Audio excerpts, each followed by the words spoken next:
तो गाइस आज हम बात करेंगे लुकिसम के चैप्टर नंबर 559 के बारे में। और पिछले चैप्टर में हमने देखा था जब जेक किम इंचियोन में होता है ताकि वो वहाँ के दूसरे किंग को अपने साथ मिला सके, तो वहाँ पे जेक किम की मुलाकात होती है सैमुअल सीओ से, जो कि इंचियोन के दूसरे किंग के पास गीटे किम की तरफ से आ रखा होता है ताकि वो इंचियोन के दूसरे किंग को गीटे किम की साइड में कर सके। लेकिन आज की वीडियो की शुरुआत में जेक और सैमुअल सीओ साथ में बैठे होते हैं और बात करते हुए कहते हैं, आखिर तेरी छाती इतनी ज्यादा बड़ी क्यों होती जा रही है? मुंह बंद कर। आखिर लोगों को जुआ खिलवाने वाला यहाँ पे क्या कर रहा है? जेक शैंपेन की एक बोतल उठाता है और उसको खोलने की कोशिश करते हुए सैमुअल को चुप रहने के लिए कहता है। उसके बावजूद सैमुअल कहता है, लगता है बिग डील अभी काफी ज्यादा बेकार हालत में है। मैंने सोचा नहीं था तुम यहाँ पे खुद चल के आओगे। या तूने ऐसा सोचा था अगर तू यहाँ पे आएगा तो यूजे शियोन तेरे साथ मिल जाएगा? जेक से अब भी बोतल नहीं खुली होती और कहता है, ये तो वक्त ही बताएगा कि वो मेरे साथ मिलता है या फिर नहीं, लेकिन यहाँ पे तुझे देख के मुझे काफी ज्यादा हंसी आ रही है। या तो इंचियोन गीटे किम के कहने में आया है या तो चाहता है यूजे शियोन गीटे किम के सामने घुटने टेक दे। सैमुअल भी एक शैंपेन की बोतल का ढक्कन बहुत ही इजीली खोल देता है और कहता है, ये सारी बातें जानना तेरे लिए जरूरी नहीं है। जेक भी उसी तरीके से शैंपेन का ढक्कन खोलता है और उसके अंदर का सारा माल उसके ऊपर गिर जाता है, लेकिन उसके बावजूद भी जेक कहता है, आखिर तेरा इससे क्या मतलब है कि मुझे जानने की जरूरत नहीं है। तू यहाँ पे गीटे किम के कहने पे आया है। पहले तो गो किम के लिए काम करता था और अब तो गीटे किम का प्यादा है। लेकिन सैमुअल इस बात से एग्री नहीं करता कि वो किसी का भी प्यादा है और जेक अपना मुंह साफ करते हुए कहता है, तो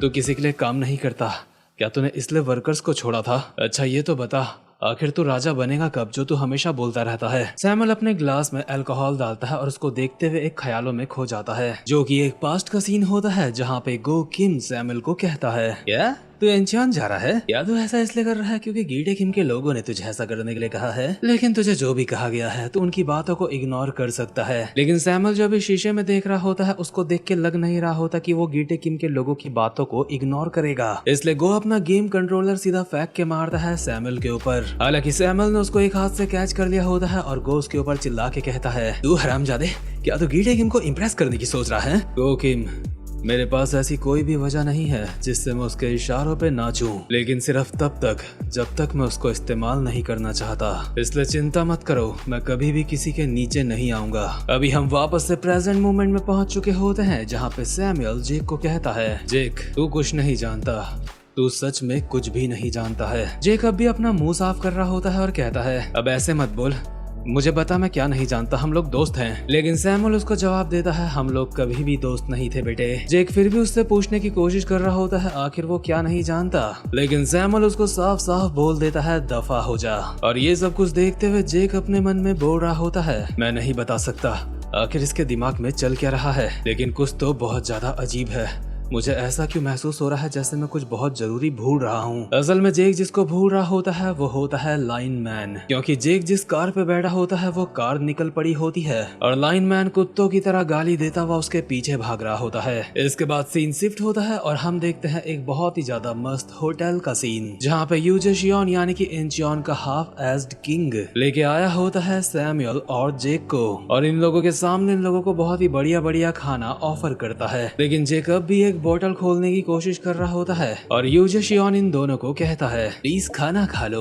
ये इंचियोन की मेरी सबसे फेवरेट जगह है, पहले सब खाना खा लो उसके बाद हम मेरे रेजिडेंस में चलेंगे। ठीक है, तो मैं एक बार फिर से अपना इंट्रोडक्शन देता हूँ। जैसा कि मैंने पहले कहा था, मैं हूँ यूजे शियोन और मैं डार्क सोसाइटी का दूसरा बॉस हूँ। सैमुअल इसका जवाब देते हुए कहता है, डार्क सोसाइटी के बॉस, तुम्हें खुद को इतना ज्यादा मामूली दिखाने की जरूरत नहीं है, हमें पहले से पता है तुम कितने ज्यादा महान हो। क्या तुम मेरी बात कर रहे हो? मुझे अच्छी तरीके से पता है तुम्हारे अंडर में 1000 से भी ज्यादा एलीट फाइटर्स काम करते हैं और काफी सारे ऐसे खास लोग भी हैं जो उन लोगों को मैनेज करते हैं। इंचियोन की इंटरनल वॉर जो प्री जनरेशन के बाद हुई थी और वो 2 किंग्स जो उस समय साथ में लड़े थे एक दूसरे से, तुम उनमें से फर्स्ट बॉस के सक्सेसर हो, जो कि भले ही अभी इंचियोन की फ्रंट लाइन में खड़ा नहीं है क्योंकि तुम इंचियोन का खुद को आधा किंग बताते हो, लेकिन इंचियोन का सिर्फ एक ही असली किंग है और हम सबको पता है वो हो तुम। ये सारी बातें सुन के जेक अपने मन में बोल रहा होता है, क्या इसके अंडर में 1000 से भी ज्यादा एलीट फाइटर्स काम करते हैं और काफी सारे खास लोग भी। ये तो बिल्कुल वही जानकारी है जो ल्यूहा लिम ने मुझे दी थी और उसके मुताबिक यूजे शियोन जैक्योन ना से ज्यादा ताकतवर है। इसलिए अगर हमें किसी के साथ अलायंस बनानी है तो वो यूजे शियोन होना चाहिए, ना कि जैक्योन ना। मुझे नहीं पता कि गीटे किम अपने साथ और कितने लोगों को मिलाने वाला है, लेकिन मुझे उसे और उसके लोगों को रोकने के लिए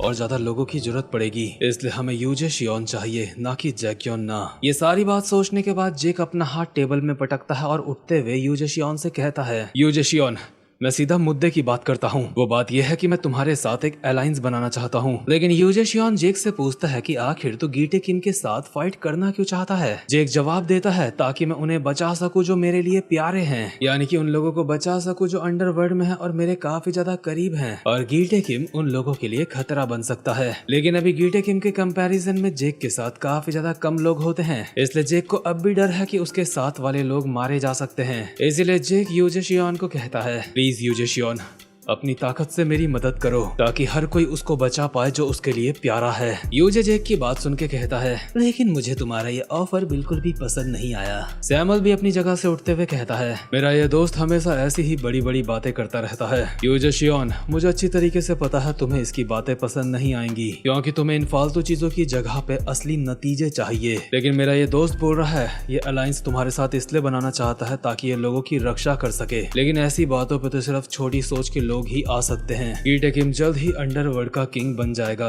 ये बात तुम्हें भी अच्छी तरीके से पता है।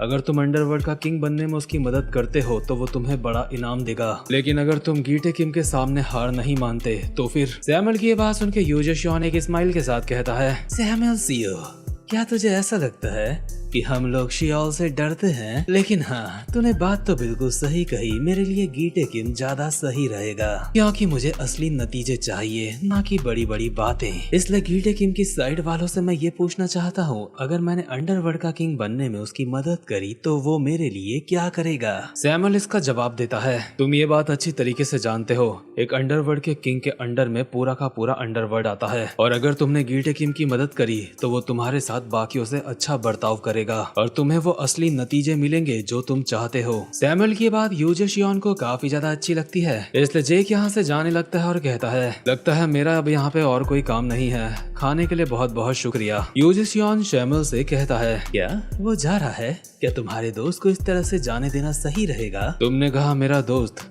ये सच में काफी ज्यादा अच्छा मजाक है। इसके अगले सीन में जेक लाइनमैन के पास पहुंच जाता है जो कुछ खाना खा रहा होता है और जेक उससे पूछता है क्या ये बढ़िया हो रहा है? लेकिन लाइनमैन इसका जवाब नहीं देता और पूछता है आखिर तुम्हारी बातचीत कैसे रही? जेक लाइनमैन को बताता है बात नहीं बनी, उसको मेरी बातें काफी ज्यादा बेकार लगी और अब यूजे शियोन हमारे साथ नहीं बल्कि गीटे किम के साथ मिल सकता है। लाइनमैन कहता है, क्या वो अपनों को नहीं बचाना चाहता? क्या उसका कोई भी प्यारा इंसान नहीं है? हाँ, इसलिए ऐसी बंद आंखों वाले लोगों पे मुझे यकीन नहीं होता है। तो फिर अब हम क्या करें?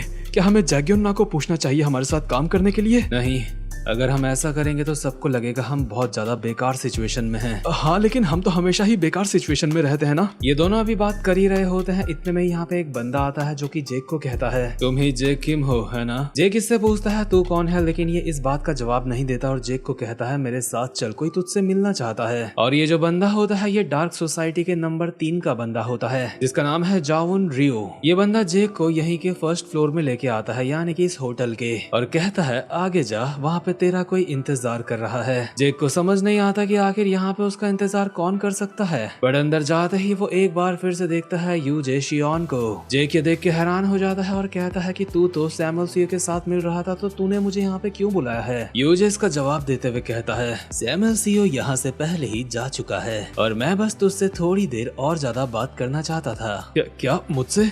आखिर तुम मुझसे क्या बात करना चाहते हो? जेक किम, क्या ये फनी बात नहीं है? क्या तुम्हें ऐसा नहीं लगता कि गीटे किम कोशिश कर रहा है गैब्रियोन किम के रास्ते में चलने की, इसके बावजूद भी कि वो एक रखेल का बेटा है? जैसा कि मैंने पहले कहा था, मुझे असली रिजल्ट्स चाहिए, ना कि बातें। और गीटे किम के जो रीजंस हैं गैब्रियोन किम के रास्ते में चलने के, वो मुझे कुछ ठीक नहीं लगते। मतलब सच में मैं उसकी सोच को एक्सेप्ट नहीं कर सकता। आखिर एक रखेल का बेटा गैप्रियोंग किम के एरा को वापस कैसे ला सकता है जब गैप्रियोंग किम का असली बेटा अब तक जिंदा है। यहीं पास में जो लाइनमैन खड़ा होता है वो पूरी तरीके से तैयार होता है कि जैसे यहाँ पे कोई लफड़ा होगा तो वो हाथ छोड़ना स्टार्ट कर देगा, लेकिन यू जेशियोन का ऐसा कोई इरादा लग नहीं रहा होता। वो कप में चाय डालते हुए बोल रहा होता है। वो एक रखेल का बेटा होके इंचियोन को अपने सामने झुकने के लिए बोल रहा है। अगर मेरे पास कोई ताकत न होती तो मैं उसके सामने झुक भी जाता, लेकिन मेरे पास ताकत है और मुझे उसके रीजंस पसंद नहीं आए हैं। जो तुम बोल रहे हो क्या ये सच है? मैं इंचियोन की कसम खा के कहता हूँ,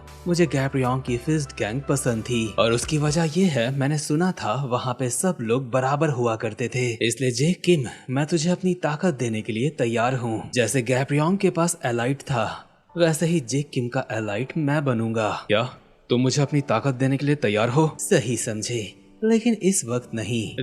लेकिन ऐसा क्यों? ऐसा मैं जैक्योन ना की वजह से बोल रहा हूँ। जैसा कि तुम जानते हो एंचियोन के अंदर वॉर चलती रहती है। भले ही हमारे पास काफी सारे लोग हैं लेकिन वो लोग हमारे ऊपर लगातार हमला करते रहते हैं, इसीलिए मैं अपना ध्यान वहाँ से नहीं हटा सकता। एक बार उन लोगों के साथ हमारी वॉर खत्म हो जाए उसके बाद मैं तुम्हारी मदद करूंगा। लेकिन तुम चिंता मत करो, अगले प्लान की वजह से जैक्योन लोगों के साथ हमारी वॉर खत्म हो जाएगी और जब एंचियोन पूरी तरीके से मेरा हो जाएगा तो मैं तुम्हारे पास आऊंगा तुम्हारी मदद करने। मैं ये सारी बातें बिल्कुल सच बोल रहा हूँ, तो बताओ तुम्हारा इस बारे में क्या कहना है? मुझे ये अच्छा लगा। अगर तुम सच में मदद करना चाहते हो तो मुझे खुशी होगी। तो फिर ठीक है। तो अब हम जेक के इतना कहते हैं यही बगल में एक धमाका हो जाता है। दरअसल यू जेशियोन लोगों के ऊपर हमला हो चुका होता है। जेक तो ये सुन के काफी हैरान होता है, लेकिन यू जेशियोन उसे कहता है ये एक नॉर्मल बात है, यहाँ पे आए दिन ऐसा होता रहता है। लेकिन जेक सोच रहा होता है ये नॉर्मल बात कैसे हो सकती है, यहाँ पे अभी अभी एक धमाका हुआ है। इसके बाद यू जेशियोन जेक किम को कहता है अपने सामने देखो, वो लोग दूसरे हाफ एज किंग के साथ के लोग हैं, यानी कि जैक्योन ना के खास बंदे यहाँ पे आ चुके होते हैं जिन्होंने हमला करा होता है और ये लोग यू जेशियोन के लोगों को मार रहे होते हैं। और इनमें से एक हेलमेट वाला बंदा वो होता है जो जेक के 13 मिलियन वॉन उड़ा के ले गया था। जेक उसको देखते ही पहचान जाता है और यू जेशियोन को कहता है यू जेशियोन, वो लोग तेरे लिए परेशानी है ना? हाँ तुमने बिल्कुल सही कहा, लेकिन बात क्या है? जेक हेलमेट वाले बंदे को पेलने के लिए तैयार होता है और एक अजीब तरीके से कहता है मुझे लगता है मैं तुम्हारी प्रॉब्लम सॉल्व करने में तुम्हारी मदद कर सकता हूँ। आखिरकार वो मुझे मिल ही गया। लेकिन इतने में ही जेक के पीछे से एक बंदा उछल के आता है और उसके एक खतरनाक सी लात मार देता है, जिसे जेक ने अपने एक हाथ से ब्लॉक कर दिया होता है। लेकिन जेक को एहसास हो चुका होता है ये लात जिसने भी मारी है ये काफी ज्यादा स्किल्ड बंदा है। और जेक जैसे ही उस बंदे का चेहरा देखता है तो वो काफी ज्यादा हैरान हो जाता है, क्योंकि वो और कोई नहीं बल्कि छोटा वाला डैनियल होता है। जेक को बिल्कुल भी समझ नहीं आता आखिर डैनियल यहाँ पे क्या कर रहा है और ये जैक्योन ना की तरफ से यहाँ पे पंगे क्यों कर रहा है। तो खैर गाइस, ये वाला चैप्टर यहीं पे खत्म होता है। उम्मीद करता हूँ कि आपको आज की वीडियो अच्छी लगी हो, इसलिए चैनल को सब्सक्राइब और वीडियो को लाइक करना बिल्कुल भी मत भूलना। और अब मैं मिलता हूँ आपसे अपनी नेक्स्ट वीडियो में, तब तक के लिए गुड बाय।